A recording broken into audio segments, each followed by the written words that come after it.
Hello दोस्तों, आज हम ये वीडियो में देखने वाले हैं टाइम कॉम्प्लेक्सिटी। टाइम कॉम्प्लेक्सिटी क्या है? तो कोई एल्गोरिदम है, वो एल्गोरिदम एग्जीक्यूट होने के लिए कितना टाइम लेता है, उसको हम बोलेंगे टाइम कॉम्प्लेक्सिटी। पर टाइम कॉम्प्लेक्सिटी फाइंड करना थोड़ा मुश्किल है, बिकॉज कोई भी एल्गोरिदम अलग अलग मशीन पे अलग अलग टाइम कंज्यूम करता है। तो इसके लिए फिर हमने फ्रीक्वेंसी काउंट से हम टाइम कॉम्प्लेक्सिटी फाइंड करेंगे। नेक्स्ट हम देखते हैं फ्रीक्वेंसी काउंट कैसे फाइंड करते हैं। तो यहाँ पे मैंने एक एग्जांपल लिया है, शो नाम का फंक्शन बनाया है, फिर ए बी सी वेरिएबल हमने डिक्लेयर किया है, A is equal to 10, B is equal to 20, फिर ए प्लस बी वेरिएबल का एडिशन करवाया है और फिर सी की वैल्यू प्रिंट करवाई है। अब जहाँ पे भी मेमोरी एक्सेस होगी वो स्टेटमेंट को हम काउंट करेंगे फ्रीक्वेंसी काउंट 1 से। ये फंक्शन कॉल होगा तो उसमें मेमोरी एक्सेस नहीं होगी, तो ये स्टेटमेंट को हम कंसीडर नहीं करेंगे फ्रीक्वेंसी काउंट में। एबीसी वेरिएबल डिक्लेयर होता है तो ये स्टेटमेंट भी हम कंसीडर नहीं करेंगे। A is equal to 10 means 10 value memory में स्टोर होती है, तो मेमोरी एक्सेस हुई, तो ये स्टेटमेंट के लिए हम फ्रीक्वेंसी काउंट 1 कंसीडर करेंगे। सिमिलरली बी के लिए 1 फ्रीक्वेंसी काउंट कंसीडर करेंगे। फिर ए प्लस बी करेंगे, इसमें भी सी मेमोरी और ए और बी तीनों मेमोरी एक्सेस होती है, तो उसको भी हम एक फ्रीक्वेंसी काउंट से कंसीडर करेंगे। और लास्ट स्टेटमेंट में हमने वैल्यू सी प्रिंट करवा दी, तो वहाँ पे भी मेमोरी एक्सेस होती है, तो उसको भी ये स्टेटमेंट को भी हम फ्रीक्वेंसी काउंट 1 कंसीडर करेंगे। तो टोटल हमारी हो गई ये एल्गोरिदम के लिए 4 फ्रीक्वेंसी काउंट। तो ये एग्जाम्पल के लिए टाइम कॉम्प्लेक्सिटी कितनी हुई? 4। नेक्स्ट एग्जाम्पल देखते हैं। फॉर लूप लिया है, इसमें i इज इक्वल टू 1। अब हमने सी लैंग्वेज में फॉर लूप देख ली, इसमें i इज इक्वल टू 1 ये स्टेटमेंट सिर्फ एक बार एग्जीक्यूट होता है।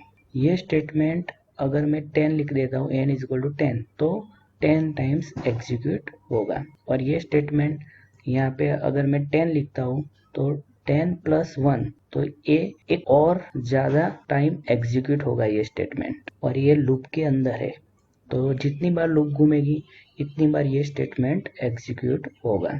तो आइए चलो देखते हैं।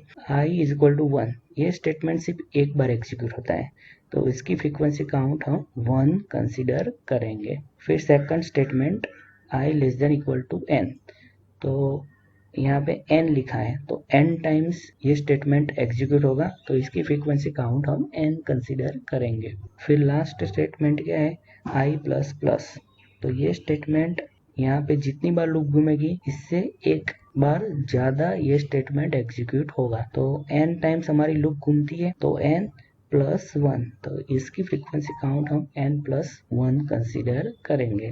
और हमारी फॉर लूप है वो n टाइम्स लूप घूमती है, तो ये स्टेटमेंट भी n टाइम एग्जीक्यूट होगा, तो इसकी फ्रीक्वेंसी काउंट हम n कंसीडर करेंगे। बाद में ये सारी फ्रीक्वेंसी काउंट का हम टोटल कर देंगे, तो हमें लास्ट में 3n प्लस 2 टाइम कॉम्प्लेक्सिटी मिलेगी। नेक्स्ट एग्जांपल देखते हैं। फॉर लूप के अंदर फॉर लूप है, तो प्रीवियसली मैंने समझाया ये स्टेटमेंट सिर्फ एक बार एग्जीक्यूट होगा, ये स्टेटमेंट n टाइम्स एग्जीक्यूट होगा और ये n प्लस 1 टाइम्स एग्जीक्यूट होगा। अब अंदर देखो, अंदर भी एक और फॉर लूप है, तो पहले देख लेते हैं। ये स्टेटमेंट एक बार, ये स्टेटमेंट n टाइम्स और ये statement n plus 1 times execute होगा, पर ये आउटर लूप के अंदर है और आउटर लूप n टाइम्स घूमती है, तो ये सारे स्टेटमेंट को हम n टाइम्स से मल्टीप्लीकेशन कर देंगे। तो i इक्वल टू 1 वो एक ही बार एग्जीक्यूट होगा, i less than equal to n times execute होगा, i प्लस प्लस वो n प्लस 1 टाइम एग्जीक्यूट होगा। फिर j इक्वल टू 1 एक बार एग्जीक्यूट होगा पर आउटर लूप के अंदर है और outer loop n times execute होती है, तो n इंटू 1 हम कंसिडर करेंगे। फिर j less than equal to n वो n टाइम्स एग्जीक्यूट होगा पर आउटर लूप के अंदर है और आउटर लूप भी n टाइम्स एग्जीक्यूट होती है, तो n इंटू n। फिर j प्लस प्लस वो n प्लस 1 टाइम एग्जीक्यूट होगा पर आउटर लूप के अंदर है, इसीलिए n इंटू n प्लस 1 हम कंसिडर करेंगे। और ये स्टेटमेंट ये आउटर लूप भी n टाइम्स एग्जीक्यूट होती है, इनर लूप भी n टाइम्स एग्जीक्यूट होती है, तो ऑब्वियसली ये statement n into n times execute होगा। फिर लास्ट में टोटल कर देना है ये सारे फ्रीक्वेंसी काउंट के। तो लास्ट में हमें 3n² plus 4 into n plus 2 time complexity मिलेंगी। इसमें हाईएस्ट नंबर ऑफ पावर क्या है, n⁻²। तो ये एल्गोरिदम की टाइम कॉम्प्लेक्सिटी क्या है, n⁻²। नेक्स्ट एक एग्जांपल लिया है, इसमें 3 फॉर लूप हमने लिए हैं। फ्रीक्वेंसी काउंट करके मुझे कमेंट बॉक्स में बताना है।